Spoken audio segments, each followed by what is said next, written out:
গাইছ আজি চানা জুচ খাওঁ বলক কেনেকৈ বনাই জানেনে যদি নাজানে গোটেই ভিডিঅ'টো চাওক তেতিয়াহে গম পাব অ'কে বলক আৰম্ভ কৰোঁ গাইছ প্ৰথমতে লৈছোঁ পিঁয়াজ আৰু জলকীয়া এইকেইটা হৈছে মেইন ইনগ্ৰিডিয়েণ্ট এইকেইটা নহ'লে মানে আপোনাৰ জুচ কমপ্লিটেই নহ'ব চ' এতিয়া দেৰি নকৰি লগালগ কাটিয়ে লওঁ আৰু গাইছ আপোনালোকক মই মেইন আইটেমটো দেখুৱাই নাই নহয় এইটোৱে হৈছে চানাৰ পেকেট মানে চাটুৰ পেকেট চ' গাইছ চাটুৱাখিনি ইয়াত দি দিলোঁ লগতে নিমখ দিছোঁ লগতে ইয়াত যিহেতু নেমু নাছিলে মোৰ ওচৰত সেইটো কাৰণে গোল নেমু যে ঘৰত থয় আচাৰ সেই টুকুৰাই দি দিছোঁ আৰু এতিয়া বৰ্তমানৰ কাৰণে প্লাছ তাৰপিছত ইয়াত এতিয়া যোনবিলাক আমি পিঁয়াজ কাটিছিলোঁ পিঁয়াজবিলাক দি দিম মজাকৈ লগত জলকীয়া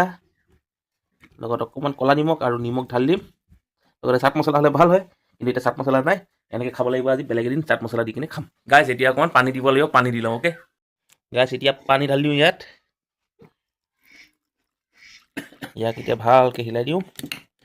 অকণমান চুবাই পিঁয়াজবিলাক একচুৱেলি খাব লাগে চুবাই খাব লাগে এইটো মানে বিহাৰী ষ্টাইলত চাটুৱা চ' গাইছ বনি ৰেডি হ'ল মোৰ চাটুৱা মানে বিহাৰী ষ্টাইলত চাটুৱা এইয়া তেন্তে গাইছ এবাৰ টেষ্ট কৰি চাওঁ অ'কে চিয়েৰ্ছ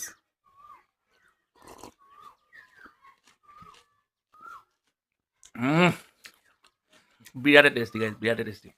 বিৰাটে সোৱাদ হৈছে গাইছ পিঁয়াজ আৰু জলকীয়াৰ সোৱাদটো আৰু লগতে নেমুৰ সোৱাদটো বিৰাটেই মজাকৈ আহিছে একদম মজা লাগিছে চ' ঘৰত এনেকৈ আপোনালোকে ট্ৰাই কৰি খাব অ'কে এনেকুৱা ধৰণৰ ভিডিঅ'বিলাক পাই থাকিবলৈ মোৰ চেনেলটো ছাবস্ক্ৰাইব কৰি ল'ব অ'কে